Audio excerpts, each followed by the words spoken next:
خد بالك من موضوع مهم جدا حابب اني اكلمك فيه، الا وهو استئناف الجناية. والمرة دي انا هتكلم في استئناف النيابة للجناية.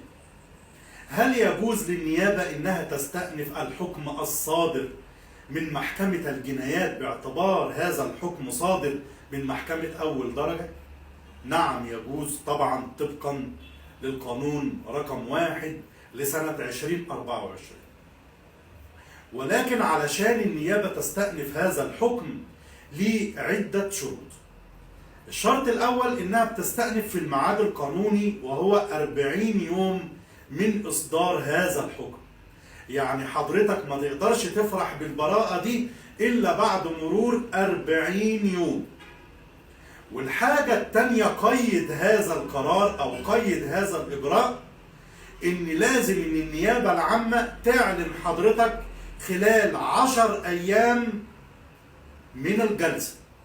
يعني قبل ميعاد الجلسة ب10 أيام لازم يصل لحضرتك إعلان صحيح للاستئناف.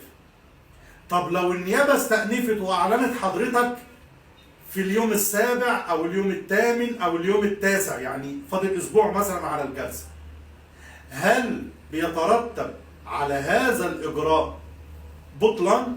نعم، بيترتب على هذا الإجراء بطلان، اللي هي في الآخر بتحكم بيه محكمة الجنايات المستأنفة بعدم جواز نظر الاستئناف، لأن الإعلان بالجلسة كان بعد 10 أيام من الجلسة نفسها.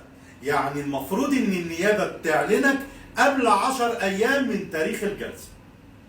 خدوا بالكم من هذا الموضوع لأنه موضوع كتير مهم. طب النيابة بتستأنف إزاي؟ هل بتقدم صحيفة الاستئناف؟ يعني بتقدم صحيفة استئناف أمام الهيئة الاستئنافية الجنائية اللي هي الجنايات المستأنف؟ لا، الاستئناف بيتم بالتقرير، بتقرير الاستئناف، زي بالظبط ما بتستأنف جنحة.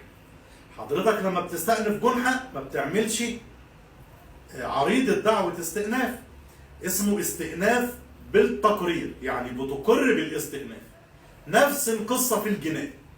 فلازم على النيابة قيدت يداها بالشرطين دول أو بالثلاث شروط دول: الميعاد القانوني والإعلان القانوني والتقرير بالاستئناف في الجناية.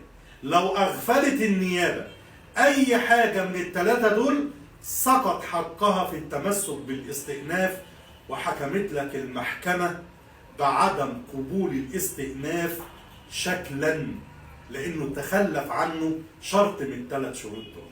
وربنا يسلمكم جميعا وأشكركم جزيلا.